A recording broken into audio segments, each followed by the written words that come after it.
نن سبا هغه مولیان چې خپل دغه خېټې دپاره دغه دین او اسلام او خپل مسلک د خپل خېټې دپاره یو معیشت سبب ګرځولی دی او په منبر باندې وخیږي یو آیات یو حدیث او منګړت واقعات بیان کړي او د دین اسلام نعرې او چغې والحمد لله والصلاة والسلام على رسول الله أما بعد فأعوذ بالله من الشيطان الرجيم بسم الله الرحمن الرحيم إنما يخشى الله من عباده العلماء وقال النبي صلى الله عليه وسلم العلماء ورثة الأنبياء أو كما قال عليه الصلاة والسلام. انتهائی واجب الاحترام حضرات مسلمانانو، یقینا دا خبره به هر چاته معلوم وي چې الله تعالی په معاشره کې علما کرامو ته ډیر اعلی مقام ورکړي، خو سره د دې مقام نه الله تعالی په دغه علما کرامو باندې ډیر زیات غټ ذمہواریان هم ایښودلې دي چې د علما کرامو کار به څه وي، د علما کرامو معاشره کې کردار به څه وي او گفتار به څنګه وي. چونکې دې حوالې سره ما وختي یو پوسټ کړی و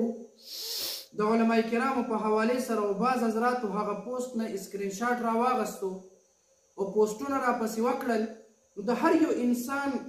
د پوسټ جواب او کمنټسونو کې ورته جواب ورکول دا مناسب هم نه وي، یو انسان دومره اوقات هم نه وي او بعض ټایم کې سړی مصروف وي،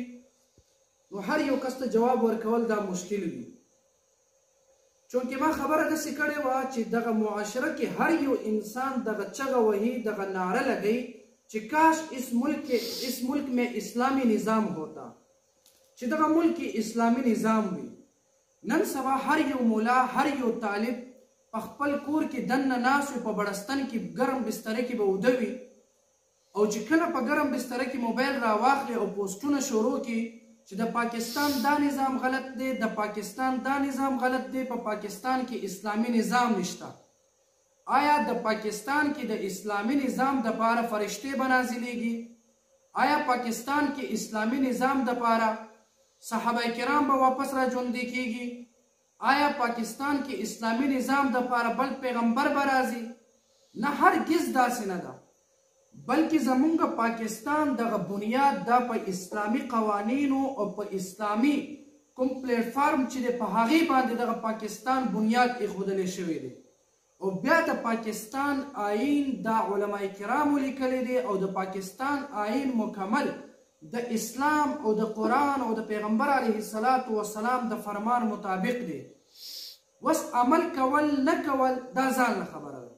دا ویډیو هغه کسانو دپاره دی چې هغې په سوشل میډیا باندې ځان سټاران حسابوي او د دین اسلام نه بالکل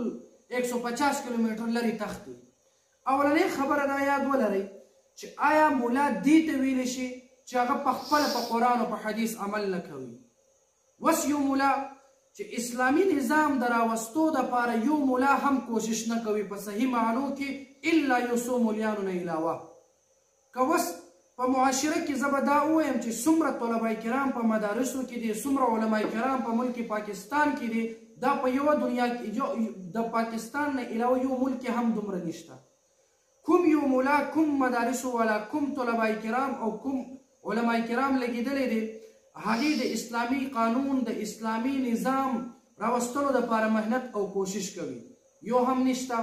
اسلامي نظام د راوستو دپاره آسان طریقه دا ده چې هر مولا د عزم وکړي چې موږ د کم زموږ په معاشره کې چې کوم خلک د دین اسلام خلاف کارونه کوي، د دین اسلام نه هټ کر لګیا وي، موږ به هغې نکاح نه تړو، موږ به جنازه نه کوو، موږ به هغوی ته امامتي نه کوو، موږ به نکاح نه تړو.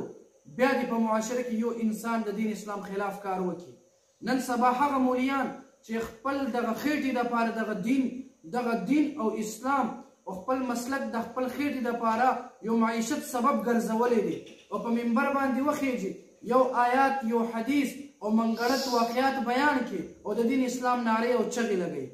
دین اسلام هله راځي چې کله موږ حقیقي معنو کې د دین اسلام دپاره محنت او کوشش وکړو، کله چې موږ په خپل ژوندونو کې د دین اسلام دغه قرآن او د حدیث باندې عمل وکړو. نو دغه کمنټسونو والا ملګرو ته یو پیغام دی چې اول په قرآن او په حدیث باندې په خپل عمل وکړه، بیا بل مسلمان ته ووایه ته مولایې ته